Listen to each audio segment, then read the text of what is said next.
What's up? Hey guys, it's me, EA, nagbabalik. At ngayon, ang topic natin ay what is my dream phone? Yes, po ay Samsung Z Flip. Yes, Samsung Z Flip. Yun ang topic. Bakit nga ba Samsung Z Flip ang pangarap kong phone? Kasi ano siya guys, bukod sa aesthetic na siya, para ano na rin siya, compact na yung likod niya, ganun. Like, hindi na siya kagaya ng ibang Android. Diba? Samsung Z Flip natin ay 4.1 inch sa labas, 6.9 inch display. Yes. O diba, ang laki niya na. And syempre guys, bukod sa meron na tayo malaking display, aesthetic na design, meron na rin po itong 50MP na camera. Ito yung sample. Diba? Ganun yung sample ng 50MP camera. Parehas ng phone ko na may 50MP camera din siya. So, parehas lang. Pero, for sure na mas malinaw yun dun sa Samsung. Kasi ito Redmi lang ito. Bukod sa 50MP na camera, meron na rin tayo. Wait lang, loading.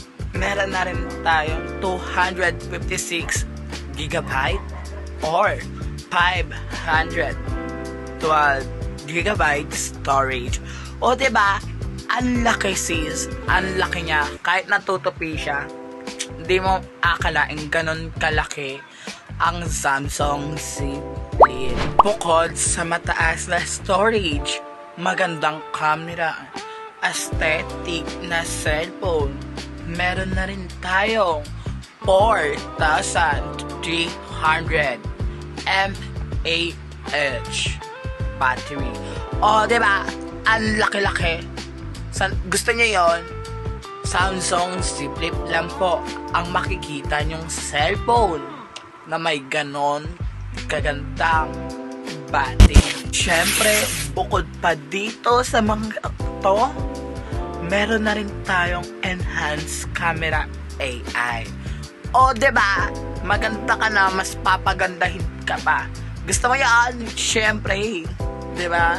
Like, halimbawa, nag-picture kayo diyan. Pak. Ganon. Bukod sa maganda na camera mo, ma-enhance pa ng AI. Kung di ka kinisan ang muka, ipa-AI mo yan. Lang po yan sa mga dahilan ba't ko pinangarap ang Samsung Z Flip. O diba, may malaki ka ng storage, aesthetic na design ng cellphone, magandang camera, magandang battery, san ka pa? Hindi mo pa ba bibili niya? Syempre, bago natin bilhin, kailangan pag-ipunan at paghirapan para sulit.